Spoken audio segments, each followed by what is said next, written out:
Jakarta-Bandung atau KCJB atau WUSH sudah beroperasi penuh sejak tanggal 2 Oktober 2023. Tapi banyak sorotan sekarang beralih pada rincian pembiayaan dan total utangnya berapa. Hari ini akan kami hadirkan ulasannya bersama Jason dalam Paradoks Paparan Rasional Data dan Fakta. Ya, jadi di balik kecepatan WUSH ternyata ada sejumlah setoran dana yang dinilai lambat begitu ya, alias nggak selesai-selesai begitu ya. Betul, kita akan lihat pemirsa. Jadi untuk total biaya proyek WUSH ini bahkan ini mencapai 7,2 miliar dolar Amerika Serikat pemirsa. Dan kalau kita lihat kereta WUSH yang memang ini bisa membawa penumpang dari Jakarta sampai Bandung dengan estimasi waktu hanya sekitar 30 menit ini 75%-nya dibiayai dari CBD dan bunga 2% itu selama setahun atau per tahunnya, Valen. Oke, jadi ini setara dengan 120 triliun rupiah ya pemirsa, angkanya cukup fantastis. Dan saya mau ajak lagi kita lihat, jadi data mencatat kalau sejak awal WUSH ini beroperasi memang punya dampak yang bagus untuk masyarakat. Nah, kereta cepat ini melayani 11,7 juta penumpang, sekitar 20.000 sampai dengan 30.000 penumpang per harinya. Kalau dirinci pendapatan kotornya sekitar 1,5 triliun. Itu di tahun 2024. Sedangkan tadi kita lihat angka untuk membuatnya adalah 120 triliun rupiah. Ini masih jauh ya. Ini bahkan 1,5 triliun itu adalah tahun ya. Per tahun dan pendapatan kotor itu, Valen ya. Dan kita lihat lagi pemirsa, apa yang sebenarnya dilakukan pemerintah untuk dalam tanda kutip untuk bisa bernegosiasi. Jadi setidaknya ada 3 lah, ada menegosiasi waktu pinjaman, suku bunga dan juga beberapa mata uang. Jadi memang pemerintah ini terus negosiasi pemirsa terkait dengan kereta cepat Jakarta-Bandung ini. Dan salah satunya jangka waktu, kemudian pinjaman suku bunga hingga mata uang yang akan didiskusikan. Itu terus dipikirkan pemerintah supaya permasalahan hutang ini bisa segera diselesaikan. Ya, karena kalau kita throwback sedikit, kemarin tuh Menteri Keuangan Purbaya menolak kalau misalnya harus bayar apa saja yang dibutuhkan oleh WUSH ini khususnya untuk biaya utangnya dengan menggunakan APBN pemirsa. Nah, memang saya tadi sudah mengatakan kalau ada dampak positif memang dari kereta cepat Jakarta-Bandung alias WUSH ini. Mulai dari ini kan soal kemacetan ya. Kalau misalnya kita jalan dari Jakarta ke Bandung dengan menggunakan WUSH itu tidak terkena kemacetan sama sekali. Kemudian ini juga meningkatkan pertumbuhan ekonomi wilayah.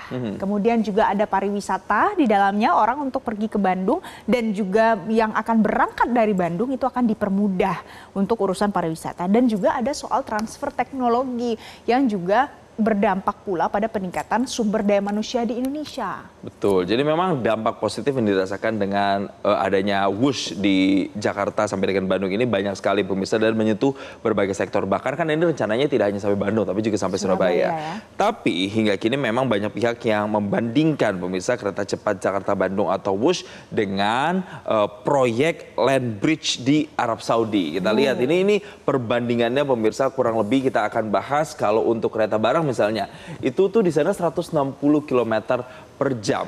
Nah, jadi kalau kita lihat pemirsa, perbedaannya ini banyak yang mendasar. Kalau kita lihat land bridge itu hanya mencapai 160 km per jam di sana untuk kereta barang di banyak ruas dan rencananya land bridge ini akan menggunakan satu jalur atau single track saja dan hanya melewati wilayah-wilayah seperti gurun pemirsa. Jadi ini cukup perbedaan signifikan ya. Oke, dan ada lagi. Ini kalau tadi land bridge itu dia juga bisa mengangkut soal logistik tadi 160 km per jam. Kalau soal mengangkat penumpang 120 km per jam dan membelah lautan pemirsa. Sementara kalau kita lihat WUSH itu adalah mencapai 350 km per jam. Dan hanya untuk penumpang saja, tidak ada logistiknya. Sementara WUSH sudah beroperasi dengan 2 jalur untuk keseluruhan jarak tempuhnya. Jadi bisa dari Jakarta ke Bandung, Bandung ke Jakarta. Jadi tidak hanya satu jalur saja. Jadi intinya di tengah persoalan utang kereta cepat WUSH yang belum selesai. Jadi bagaimana sebenarnya untuk menyelesaikan persoalan utang ini? Apakah proyek ini perlu segera dilanjutkan di tengah utang yang masih belum terselesaikan atau bagaimana solusinya? Kita akan bahas ya, Jason. Betul, kita akan bahas dengan Prasasti Policy dan juga Program Director Peter Abdullah. Selamat pagi Pak Peter. Pagi Pak Peter. Selamat pagi. Baik, terima kasih Pak Peter telah bergabung bersama kami. Tadi kami sudah bahas, ini proyek WUSH ini kan sebenarnya salah satu dambaan masyarakat lah. Orang dari Jakarta ke Bandung begitu sebaliknya jadi lebih cepat. Tapi ternyata ada masalah hutang di sana. Dan kemudian ada rencana melanjutkan proyek ini sampai dengan Surabaya. Kalau Anda melihat rencana ini di tengah polemik hutang ini apakah optimistis akan bisa direalisasikan?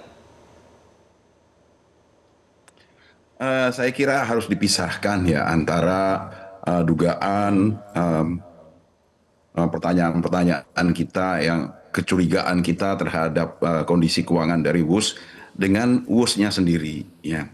Karena kalau saya sendiri berpendapat bahwasanya memang saya juga merasakan pertanyaan-pertanyaan itu ya, pertanyaan-pertanyaan yang seputar dari pembangunan WUS Jakarta Bandung ya. Dan itu menurut saya akan seharusnya itu memang harus dijawab oleh pemerintah, diselesaikan, harus ada audit yang tuntas terkait dengan keuangan, bagaimana dulu proses pembangunannya, karena begitu banyak pertanyaan-pertanyaan, ya, pertanyaan-pertanyaan itu harus dituntaskan. Tetapi persoalan WUS-nya sendiri, karena WUS-nya itu sudah ada, ya antara Jakarta Bandung itu sudah ada dan sudah berjalan, ya. Di luar kondisi keuangannya, ini sudah berjalan, sudah memberikan pelayanan yang begitu baik, ya. Menurut saya baik, ya, karena ini kalau lihat dari sisi operasionalnya, ya, berjalan dengan lancar, kita bisa pergi ke Bandung dengan menggunakan kereta api cepat, dan itu sudah menjadi untuk beberapa kalangan sudah menjadi tanda kutip yang bisa diandalkan. Ya. Kalau kita pengen pergi ke Bandung cepat, ya kita bisa pakai WUS. Nah, dua hal ini harus dipisahkan. Di satu sisi kita memang mengharapkan, meminta pemerintah untuk menyelesaikan, bukan pemerintah sebenarnya, kita meminta kepada pengelola dari WUS ini untuk menyelesaikan persoalan keuangannya. Ya. Dan kalau seandainya ada persoalan-persoalan yang harus dituntaskan terkait dengan pembangunannya dulu, itu harus dituntaskan. Bagus sekali KPK sudah menyatakan sedang melakukan penyelidikan, dan itu kita harapkan benar-benar bisa menuntaskan permasalahan keuangannya. Dan dan bagi penyelenggaranya sendiri, bagi PT KCIC sendiri, sekarang ini sedang juga mencoba mengkaji bagaimana menyelesaikan permasalahan beban utang yang begitu besar. Pak Peter. Nah, di sisi lain tapi ini kan yang sudah ada adalah WUS Jakarta Bandung, dan berdasarkan kajian memang kereta api cepat itu tidak bisa efisien apabila jaraknya pendek, ya. Dan ini baru bisa dia ditingkatkan efisiensinya itu apabila dia jaraknya panjang. Jadi harus dipisahkan antara kedua hal itu. Baik, Pak Peter, menurut Anda, jadi sekarang kan intinya ada utang yang harus diselesaikan. Jadi apakah penyelesaiannya sudah tepat untuk rekonstruksi utang saja atau perlu ada langkah lain? Itu yang tadi saya sebutkan. Untuk beban utang ini kan, ini adalah B2B ya. Harus diingat ini adalah B2B dan ada PT KCIC ya, Kereta Cepat Indonesia Cina, yang kepemilikannya itu ada dua ya. Ada satu dimiliki oleh perusahaan PSBI ya. Saya lupa singkatannya, itu adalah dimiliki anak usahanya PT KAI. 60% memiliki saham di KCIC, dan 40% kepemilikan di KCIC itu adalah miliknya Cina. Ya. Jadi persoalan beban utang ini harus menjadi beban dari KCIC, yang artinya menjadi beban bersama antara perusahaan Indonesia dengan perusahaan Cina. Jadi bukan kita saja yang seharusnya memikirkan beban utang tersebut. Harus ada restrukturisasi, ya tentu kalau kita ingin bisa menyelesaikan ini di tengah kondisi operasional dari WUS itu tidak bisa memenuhi kemampuan mereka, tidak bisa memenuhi beban atau kewajiban pembayaran utang mereka. Mereka harus melakukan restrukturisasi. Nah, satu sisi lagi tapi persoalan yang sering dipertanyakan adalah persoalan kemungkinan adanya markup di dalam pembangunan itu. Nah, itu adalah isu lain lagi yang saya kira isu yang terkait dengan misalnya tadi yang disebutkan dengan KPK, dengan institusi yang bisa melakukan audit, yang melakukan Peter, jadi intinya gini. Pengkajian apakah benar adanya markup tersebut. Ya, Pak, tapi berarti intinya hutangnya harus dibayar dulu baru kemudian proyek Wush sampai ke Surabaya itu dilanjutkan, atau kemudian bisa sembari proses pembayaran hutang yang dilakukan, tapi paralel juga pembangunan kereta sampai Surabayanya ini juga dilakukan. Jadi mana opsi yang terbaiknya, yang paling idealnya, Pak?